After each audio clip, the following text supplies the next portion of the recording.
যশোরে চাহিদার তুলনায় উৎপাদন কয়েকগুণ বেশি হওয়ায় উদ্বৃত্ত মাছ সারা দেশের বিভিন্ন প্রান্তে পাঠানো সহ বিদেশেও রপ্তানি করা হয়। প্রতি বছর ভরা মৌসুমে লাখ লাখ চাষি এখানে মাছের পোনা কিনতে আসেন। অথচ মাছ উৎপাদনের শীর্ষ এ জেলায় দীর্ঘদিনেও পোনা বিক্রির একটি শক্তিশালী এবং কার্যকর বাজার কাঠামো সহ বিপণন ব্যবস্থা গড়ে তুলতে পারেনি সংশ্লিষ্টরা। এমনকি ৫ বছর আগে জেলার মৎস্য বিভাগ শহরের চাষড়ায় আধুনিক মানের একটি মাছের পোনা বিক্রয় কেন্দ্র নির্মাণ করলেও পুরোপুরি চালু করতে পারেনি। চাষড়ার মাছ ব্যবসায়ীদের সাথে কথা বলে জানা গেছে, কেন্দ্রটিতে ৫১টি সিস্টার্ন থাকলেও ৮ থেকে ১০টির বেশি চালু নেই। অব্যবস্থাপনা ও পানির সমস্যা সহ অন্যান্য আরও অনেক কারণে বরাদ্দপ্রাপ্তদের অনেকে এখানে ব্যবসায় পরিচালনায় আগ্রহ হারিয়ে ফেলেছেন। আমাদের এখানে ৫১টা সিস্টেম ছিল, তার মধ্যে ২২টা বর্তমানে আমাদের খালি আছে। আমাদের ২৯টা বরাদ্দ আছে, যে 22টা খালি হয়েছে সে 22টার মূলত ছিল অব্যবসায়ীর কারণে আমাদের এটা এতদিন ধরে চলতেছিল না। এই জন্য আমরা এই সিজনের পরে আমরা টোটাল সেগুলো বাদ দিয়ে দিচ্ছি। আমাদের নতুন কমিটি এই 22টা খালি হয়ে গেছে।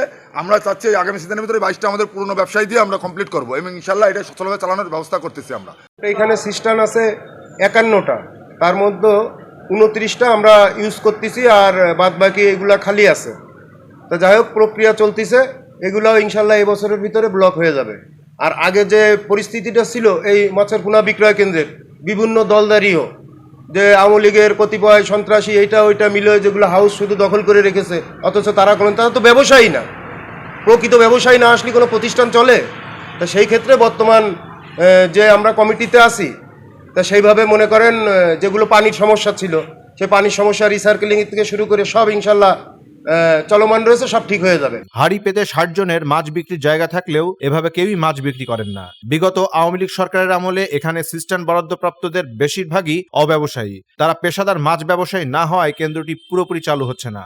নাম প্রকাশে অনিচ্ছুক ব্যবসায়ীদের ভাষ্য, পানির অপর্যাপ্ততা ও গুণাগুণ ভালো না হওয়ায় কেন্দ্রটি মাছ চাষী ও ব্যবসায়ীদের কোনো কাজে লাগছে না। কেন্দ্রের ৫১টি সিস্টার্ন বা চৌবাচ্চা একসঙ্গে চালু রাখলে এখানকার পানির ট্যাঙ্কটি চাহিদা মাফিক পানি সরবরাহের সক্ষমতা নেই। অর্থাৎ একই সময়ে সবকটি সিস্টার্ন পানিতে পূর্ণ করার ধারণ ক্ষমতা নেই এটির। এছাড়া পানির মান খারাপ হওয়ায় সংরক্ষিত মাছ মারা যায়, পানিতে প্রচুর পরিমাণে আয়রন। তবে কেন্দ্রটি পরিচালনায় গঠিত কমিটির দায়িত্ব সংশ্লিষ্টরা বলছেন, বর্তমানে ২৯টি সিস্টার্ন চালু রয়েছে। অব্যবসায়ীদের বাদ দিয়ে প্রকৃত ব্যবসায়ীদের দিয়ে কেন্দ্রটি পুরোদমে সচলের চেষ্টা চলছে। কেন্দ্রটি ঘুরে দেখা যায় সিস্টার্নের বেশিরভাগ খালি পড়ে আছে, নিচের তলায় সেগুলোর অনেক সংখ্যক ব্যবহার হচ্ছে না। দ্বিতীয় তলা সম্পূর্ণ অব্যবহৃত পড়ে আছে। প্রহরী না থাকায় একটি গার্ড রুম থাকলেও সেটি তালাবদ্ধ। মাছের পোনা বিক্রয় কেন্দ্রের পরিচালনা কমিটির কোষাধ্যক্ষ সাইদুর রহমান সাইদ বলেন, অব্যবসায়ীদের মধ্যে ২২ জনের বরাদ্দ বাতিল করা হয়েছে, প্রকৃত ব্যবসায়ীদের কেন্দ্রটিতে সম্পৃক্ত করা হচ্ছে। যশোর সদরের সিনিয়র উপজেলা মৎস্য কর্মকর্তা রিপন কুমার ঘোষ জানান, এখন পোনা বিক্রির ভরা মৌসুম না, তারপরেও ৭ থেকে ৮ জন ব্যবসায়ী চলমান রেখেছেন।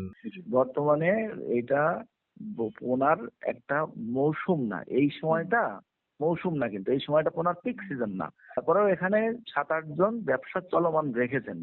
আর এইখানে যে বরাদ্দ গুলো দেওয়া হয়েছিল এর মধ্যে অধিকাংশ বরাদ্দ যারা রেগুলার আসে না বা ব্যবসা করে না তাদেরকে আমরা বাতিল করেছিলাম। সালমান হাসান, রাজীব, দৈনিক রানার।